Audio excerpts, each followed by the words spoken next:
Hello Wonderland, Kelly here. I'm actually in the middle of filming or trekking about on my first wander of the year, but I wanted to talk about something that I thought I would make a little video, talking head kind of video.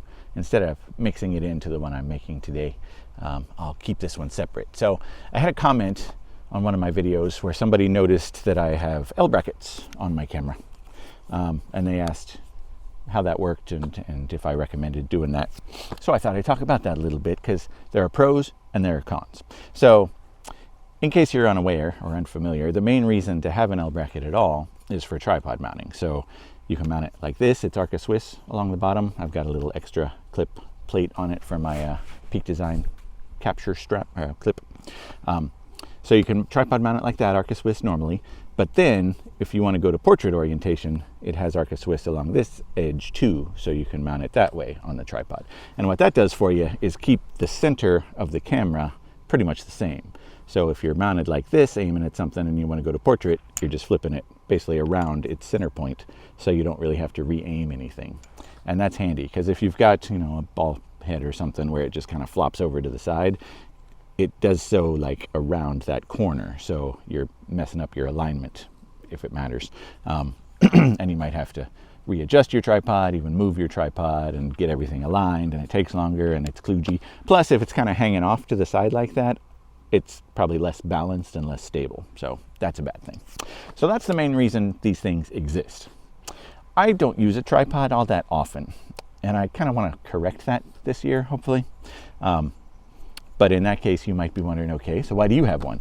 My main reason really is protection. It's aluminum, it's metal, it's pretty solid. This side, if you can see, it kind of has some space in between the body of the camera and the L bracket, so it's like a bumper guard. The bottom one, of course, it attaches there. It's got a 1/4-20 screw, and it's got some pins, so it won't rotate at all. So yeah, stays on real well, stays real solid. And to me, it's just extra impact protection for the sides, keep things from getting scratched up. This side is open. These are, by the way, Sunwayfoto. Yeah, this is the Sunwayfoto PCL R5. Not sponsored, not endorsed, but hey, get in touch, right? But yeah, it's been good. It's one of the cheaper ones on Amazon, probably. I forget the price offhand. I'll post it somewhere, what it's going for right now. But yeah, this end is open, so you can still get to these little rubber doors in there. This is the R5, by the way. You can still get to the battery case on the bottom, which is good. And so, okay, what have I talked about? The pros are the tripod thing and protection. Adds a little bit of weight, not too bad, if we're starting to talk cons. It's got little levels actually in here, bubble levels, in case you do tripod mount, and find that handy, although most tripods have those now too.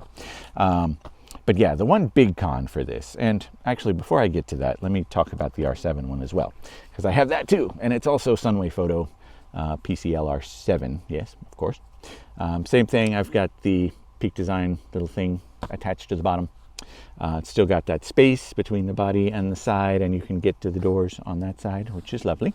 Yeah, this is a little smaller, of course. Oh, one thing you can, not on this one, but on the R5, yeah, it's got this screw where if you loosen that, this can actually slide out a bit. So when you are tripod mounting, you could raise it a little with that. Yeah, or have it a little further out to the side. Both of these have lots of little attachment points, so you've got some 1/4-20 holes here. On the bottom, obviously, it's got a 1/4-20, which is where I'm putting that. Yeah, so if you wanted to attach, a hand grip or flash, you could get a flash grip off to the side. Anyway, things you can do. This one as well, it just has one 1/4-20 because it's a little smaller over to the side, and the one on the bottom. But, so the main con, the main drawback to these is that they do get in the way of the articulating screen a little bit, and I wanted to illustrate that, which is why I thought I'd make a video about this. Now, I generally leave my screens just like this, folded in for protection, and because I really don't use them that much. I don't chimp that much, and if I do, I'm usually looking in the viewfinder where the light, the contrast is better, because you can block out external light. I do use them, of course, if I'm trying to shoot high or low, or shoot myself and I want to flip it out to the side, whatever. And you can still do that. So it'll open, this is the R5, it'll open all the way, but when it's open all the way, You can't turn it. It's got this little cutout here, so you can do this and have it vertical, or horizontal, I should say, with a little bit of range of motion. But it does come in contact there, so you might want to be careful about that. Yeah, so that's something to keep in mind with this one. On the R7, though, it actually does keep the screen from flipping out all the way. So if you can see, that's got a little bit of an angle to it there. Still usable, but yeah, definitely will not flip out all the way to the side. You can do the same thing. It'll go out to the side like that, and you've got a little bit of range of motion, actually a pretty decent range of motion there. But still, it's at an angle, it's kind of angled up, so that could be catching lots of reflections and things if you're trying to use that. Indoors, maybe not such an issue. Outdoors, something to keep in mind. I do that rarely, which is why, to me, that's not a deal breaker, because I don't even use those screens all that much. Yeah, so that's the thing to keep in mind. But overall, I still recommend them, just for their protection angle. I like that. A little bit more heft. It actually would make this a pretty good weapon.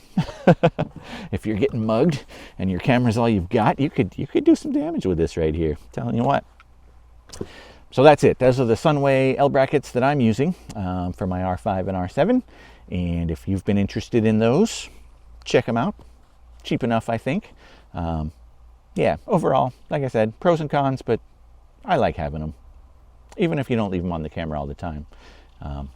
Good to have around. So that's where I'm going to leave that one. This has been a short 6.5 minutes. Hard to read the camera there. But yeah, so that's it for now. So until next time, take care of yourself. Be good to each other.